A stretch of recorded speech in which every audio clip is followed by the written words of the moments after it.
तो स्वागत है आप सभी का। मैं नितिन सिंह राजपूत वेलकम करता हूँ आप सभी का, स्वागत करता हूँ आप सभी का आज के इस वीडियो में। तो आइए हम पढ़ते हैं आज क्लास 9 का द फ्रेंच रेवोल्यूशन इस लेसन को पढ़ते हैं। इसमें 3.2 स्टार्ट करते हैं, the reign of terror. Reign of terror जैसे ही इस टाइटल का मीनिंग होता है डर का समय। The period of 1793 to 1794 is refer as the reign of terror. ये जो पीरियड था 1793 से लेके 1794 का पीरियड, ये पीरियड डर का पीरियड था। Robespierre, as you know, Maximilien Robespierre, he take the government in his hand and he is running the government. He was the leader of weaker section society, as we know that Maximilien Robespierre ये Jacobin club का leader था। Robespierre followed a severe policy under his control and punishment to those who saw as big enemies of the republic. अब Maximilian Robespierre एक severe policy follow करता था। Those did not listen to him, और जो लोग Republic के बात नहीं सुनते थे वे लोग उसके लिए दुश्मन थे। For example, nobles and clergy, members of the political parties, even members of his own party who did not agree with his methods were arrested, imprisoned, and then tried to revolutionary tribunals. If the court found them guilty, they were guillotined. Maximilien Robespierre की policy काफी अलग थी। ये काफी strict policy follow करता था। जो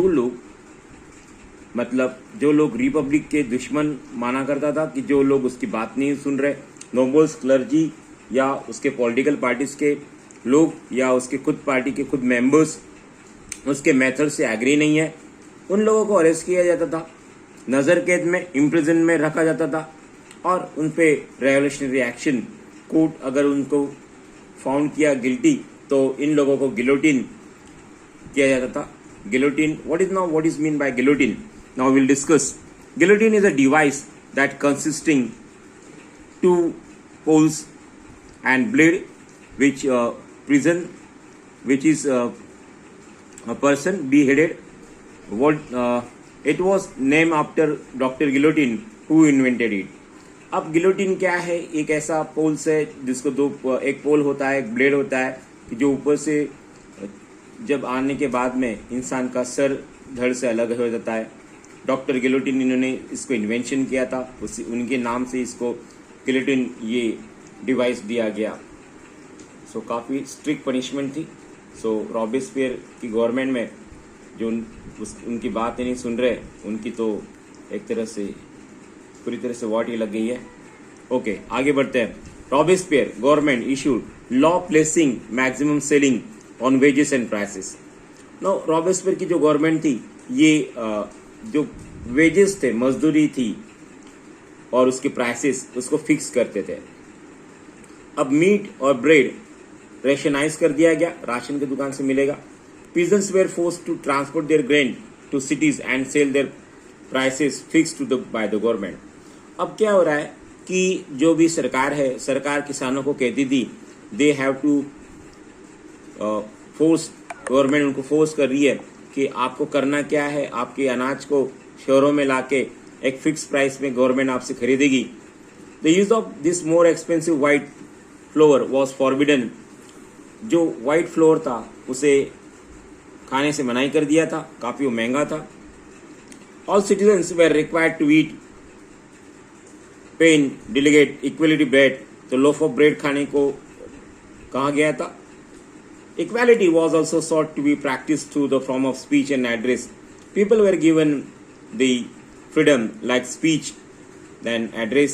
Instead of traditional master, madam, all French men, women, henceforth citizens and citizen. अब सारे लोगों को, men, women को citizens बना दिया गया था। Churches were now shut down, and instead of church, now there are some buildings. That buildings were converted into offices. Church को बंद करवा के चर्च के बिल्डिंग में अब रॉबिस्पियर की सरकार ने वहाँ ऑफिसेस स्टार्ट कर दी थी। तो इस पैराग्राफ में हमने आइए क्या पढ़ते हैं, तो इसमें क्या हमने पढ़ा कि सरकार ने लोगों को, किसानों को कहा कि भाई आपका अनाज आप शहरों के अंदर लेके आओ, सरकार आपको एक फिक्स प्राइस में अनाज खरीदेगी, राशन से अब ब्रेड और मीट भी मिलेगा, सिटीजन्स को अब लोफ ऑफ ब्रेड खाना है और इन लोगों को कुछ अधिकार मतलब इक्वालिटी भी दी गई।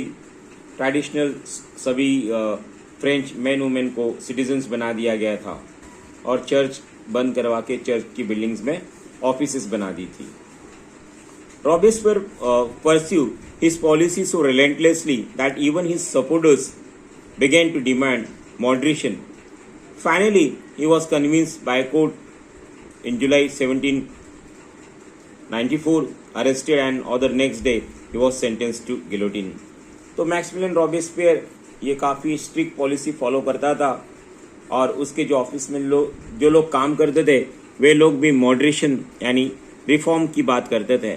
फाइनली आखिर में रॉबेस्पियर को भी यहाँ कोर्ट में वर्डिक्ट पाया जाता है, कोर्ट में वो गिल्टी पाया जाता है और दूसरे दिन वही मैक्सिमिलियन रॉबेस्पियर के साथ होता है, उनको भी गिलोटिन किया जाता है। See this is Maximilian Robespierre, इनको मार दिया जाता है क्योंकि इनकी पॉलिसी काफ़ी स्ट्रिक्ट थी। और see it is a period of reign of terror, इसलिए ये जो पीरियड था इसको रीजन ऑफ टेरर करते हैं। इसके ऊपर एक क्वेश्चन आता है, explain the reign of terror in details, why Maximilien Robespierre government is a called as a reign of terror. Thank you everyone. अगर आपको ये मेरा वीडियो पसंद आया हो तो आपके फ्रेंड्स के साथ शेयर कीजिए। Thank you. Bye children, have a nice day children.